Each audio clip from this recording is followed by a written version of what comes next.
Shalom Aleichem, nous allons donc avoir le plaisir ensemble de commencer un nouveau traité formidable, le traité Choulin. On va parler beaucoup au départ de Shrita et par la suite de beaucoup de sujets également. Vous allez voir que c'est un projet formidable, on va faire une Mishnah par jour, c'est peu de temps d'étude et donc on va apprendre beaucoup de choses. On nous rapporte tout de suite. Apparemment deux leshonotes qui se contredisent. Il est dit, à Kol Shochatim, tout le monde donc peut faire la Shrita. Apparemment donc les Chatrilla, où ils peuvent faire la Shrita, ces personnes-là. Par la suite il est dit, Vesheritatan Keshera. Si jamais ils ont fait la Shrita, on dira que la Shrita est bonne. Apparemment, on parle donc Bedi Eved. Comment va-t-on comprendre? Nous explique la Gemara. À Kol Shoratim, toute personne qui a bien appris les ilchot de la Shrita, je sais également qu'il ne s'évanouit pas quand il fait la Shrita, alors donc les Chatrila, je peux lui donner à faire la Shrita, sans venir le surveiller, sans également à venir à vérifier son couteau.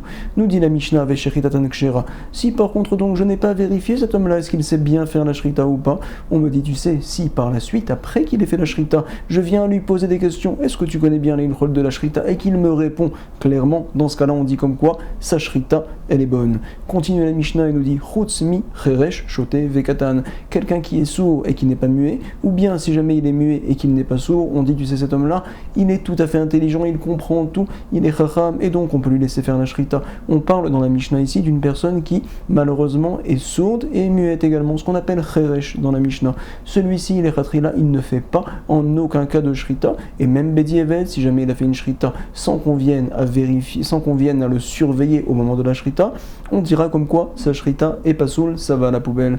On nous rapporte aussi que Shoté Vekatan, celui qui est fou, ou bien un petit enfant qui a moins de 13 ans, voici que sa Shrita n'est pas bonne bien sûr, et donc on mettra tout cela à la poubelle. Pourquoi? Bien qu'il pourrait faire la Shrita éventuellement, mais on ne sait pas, peut-être qu'il l'a raté la Shrita. Tu sais, les enfants ne surveillent pas tellement leurs actions.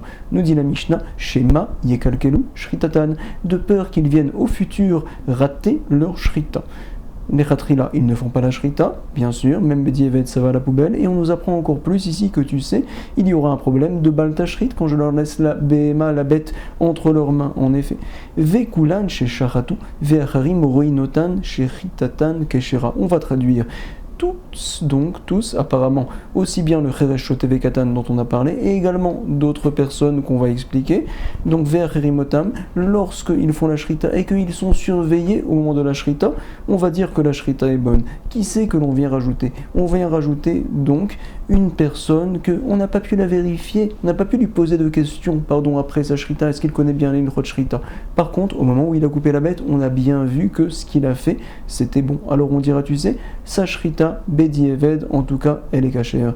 Je reprends ce principe-là, Vekulam Shecharatu, aussi bien le Cheresh Shote Vekatan que également donc une personne dont on n'a pas pu poser de questions, on ne sait pas s'il sait bien faire la Shrita. Si jamais, au moment où ils ont coupé, on était là pour voir, alors on va dire, tu sais, la bête, elle est cachère, c'est bon, tout était parfait, on a vérifié le couteau, on peut y aller.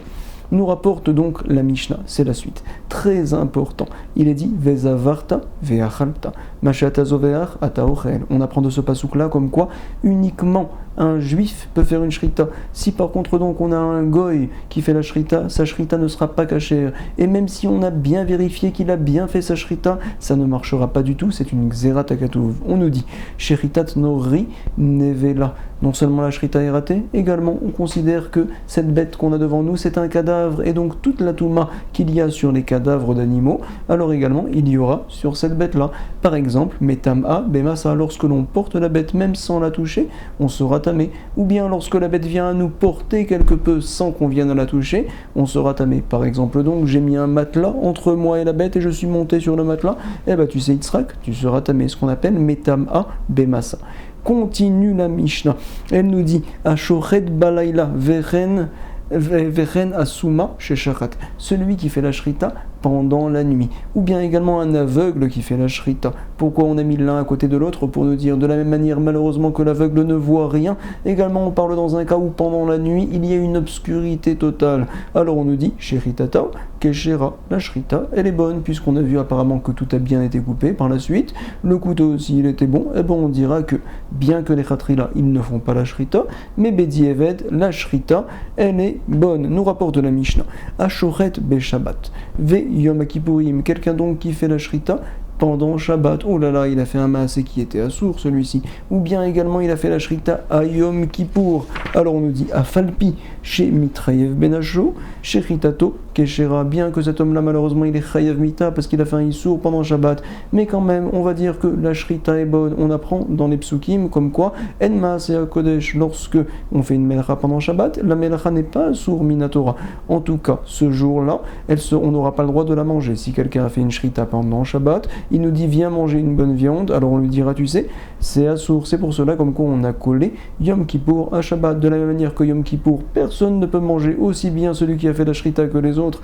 Alors également pendant Shabbat, personne ne pourra manger cette chose-là, aussi bien celui qui a fait la Shrita que les autres, donc bien sûr. Par contre, après Shabbat, oui, on pourra manger. On parle de quelqu'un qui a fait la Shrita Be Shabbat, Be Shogeg, il ne savait pas que la Shrita c'était assour, ou bien il ne savait pas que Shabbat c'était assour. Par contre, vous savez comme quoi il faut vite réviser cette première Mishnah qu'on commence bien. Be'atzlacha kol tov.